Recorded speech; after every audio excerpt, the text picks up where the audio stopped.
Welcome back to Ashok debates. இந்தியாவில் ரொம்ப காமனாக இருக்க ஒரு மெடிக்கல் இஷ்யூ பற்றி பேசலாம் அப்படிங்கிறது தான் இன்னைக்கோட கண்டென்ட். ஏன்னா அதை நம்ம ரொம்ப சாதாரணமாக கடந்து போயிட்டு இருக்கோமோ அப்படின்னு தோணுது.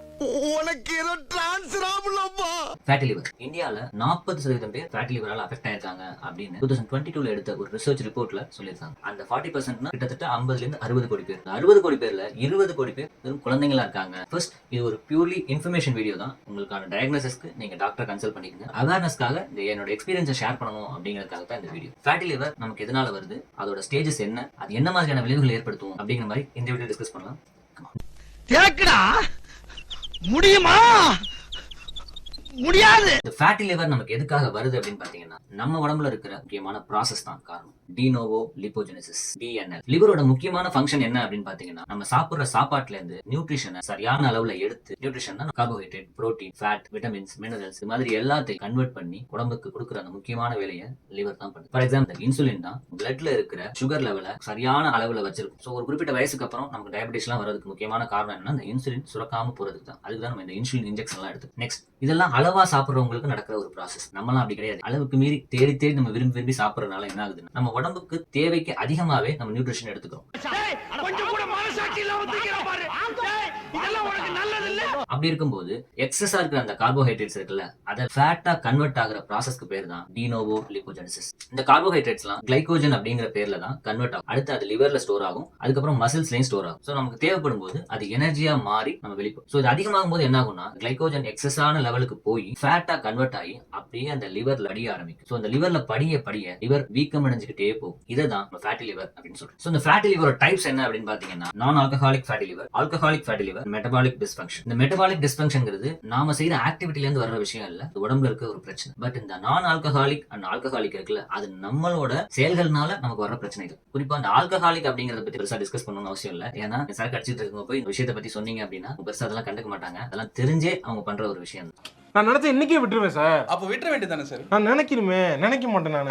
புரிஞ்சா சார்? சோ நம்ம இந்த நான் ஆல்கஹாலிக் அப்படிங்கறத பத்தி தான் நம்ம இந்த வீடியோல நம்ம பேச போறோம். நமக்கே தெரியாம அதை நம்ம பண்ணிட்டு இருக்கோங்கறனால அதை பத்தி ஒரு அவேர்னஸ் தான் இந்த வீடியோ. முன்னாடி எல்லாம் ஆல்கஹால் அதிகமா சாப்பிடுறவங்களுக்கு தான் இந்த ஃபேட்டி லிவர், இந்த லிவர் இஷ்யூ, லிவர் கெட்டு போறது, அழுகி போறது இதெல்லாம் வரும் அப்படின்னு. இப்ப அதெல்லாம் இல்ல. சாதாரண சாப்பிடுற சாப்பாட்டுனாலேயே இவ்வளவு பிரச்சனைகள் வர ஆரம்பிச்சிருச்சு. சோ அடுத்து இந்த ஃபேட்டி லிவரோட ஸ்டேஜஸ் என்ன அப்படிங்கறத பார்க்கலாம். Great 1, great 2, great 3. கிரேட் 1 அப்படிங்கிறது 5% இருந்து 33% அளவுக்கு அதுல அந்த ஃபேட் படிஞ்சிருந்தா அது கிரேட் 1. அடுத்து 34% இருந்து 66 வரைக்கும் ஸ்டோர் ஆயிருந்தா அது கிரேட் 2, மாடரேட் லெவல் அப்படிங்கிறாங்க. அடுத்து 66% மேல ஃபேட் மட்டுமே அந்த லிவர்ல ஸ்டோர் ஆயிருந்தா அது கிரேட் 3, ரொம்ப சிவியர் லெவல் அப்படிங்கிறாங்க. ஃபேட்டி லிவர் அப்படிங்கிற விஷயம் கிரேட் 3க்கு போனதுக்கு அப்புறம்லாம் சிம்டம்ஸ் எல்லாம் காட்டும். ஸோ ஒரு விஷயம் நம்ம கைமீறி போனதுக்கு அப்புறம் அதை நினைச்சு கவலைப்பட்டு பிரயோஜனம் இல்லை. ஸோ ரெகுலரா மெடிக்கல் செக்அப் எடுத்துக்கிறதுங்கிறது ரொம்ப முக்கியமான விஷயம். குறிப்பா நம்ம அப்டமனை ஃபுல்லா செக் பண்ணும்போது லிவரோட சைஸ் எப்படி இருக்கு, நார்மலா இருக்கா அப்படிங்கிறதுலாம் நமக்கு தெரிய வரும். பியூர்லி டயட் எடுத்துக்கிட்டு அடுத்து ஒர்க் அவுட் பண்ண. ஸோ இந்த டயட் என்ன அப்படின்னு பாத்தீங்கன்னா, நம்ம உடம்புக்கு என்ன தேவையோ அதை விட கொஞ்சம் கம்மியா சாப்பிடுறது தான் முக்கியமான டயட். கலோரி டெஃபிஷியன்சி, அதாவது நாளைக்கு நமக்கு ஒரு 2500 கலோரிஸ் தேவை அப்படிங்கிற பட்சத்துல நம்ம ஒரு 1500 கலோரிஸ் மட்டுமே நம்ம ஃபுட்ல இருந்து எடுத்துக்கிட்டோம் அப்படின்னா, ஸோ அந்த அடிஷனல் எனர்ஜிக்கு லிவர்லயோ மசில்லயோ ஸ்டோர் ஆயிருக்க அந்த ஃபேட்டை அது எனர்ஜியா கன்வெர்ட் பண்ணிக்கும். இந்த மாதிரி தான் நம்ம வெயிட் லாஸ் நடக்கணும். அடுத்து ஒர்க் அவுட், என்ன மாதிரியான ஒர்க் அவுட் வேணாலும் பண்ணுங்க. ஜிம்முக்கு போறதுக்குலாம் டைம் இல்லை அப்படிங்கிற பட்சத்துல ஜஸ்ட் இருக்கிற இடத்த சுத்தி ஒரு பார்க்லயோ இல்ல நீங்க ஒரு பெரிய அபார்ட்மெண்ட்ல இருக்கீங்கன்னா அதை சுத்தியோ கூட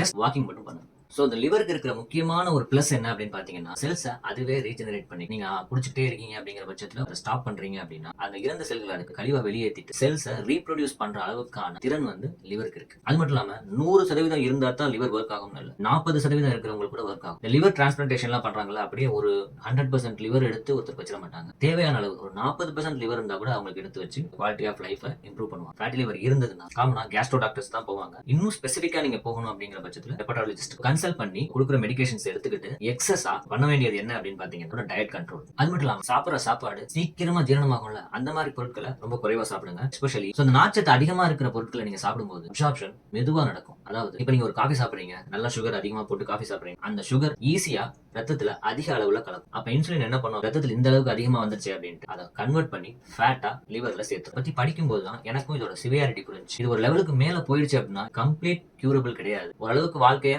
இன்னும் எக்ஸ்டெண்ட் பண்ணலாமே தவிர முழுசா கியூர் பண்ணி கொண்டு வர முடியாத ஸ்டேஜஸ்க்கும் போறதுக்கு வாய்ப்பு இருக்கு. இதுல இருந்து ஏதாவது ஒரு விஷயம் உங்களுக்கும் தெளிவா இருக்கும் அப்படின்னு நான் நம்புறேன். நான் சொன்ன விஷயத்துல ஏதாவது டெக்னிக்கலா தப்பா இருந்தா பாத்துக்கிட்டு இருக்க யாராவது டாக்டர்ஸ் கருத்துக்களை இந்த கமெண்ட்ல சொல்லலாம். மற்றபடி வியூவர்ஸ் நார்மலா உங்களுக்கு என்ன தோணுதோ அதையும் கமெண்ட் செக்ஷன்ல சொல்லுங்க. வீடியோ உங்களுக்கு பிடிச்சா லைக் பண்ணுங்க, ஃப்ரெண்ட்ஸ் அண்ட் ஃபேமிலிக்கு ஷேர் பண்ணுங்க. ஃபர்ஸ்ட் நீங்க சப்ஸ்கிரைப் பண்ணிக்கங்க. அடுத்து ஒரு இன்ட்ரெஸ்டிங்கான கண்டோட சந்திக்க. I am your Ashok.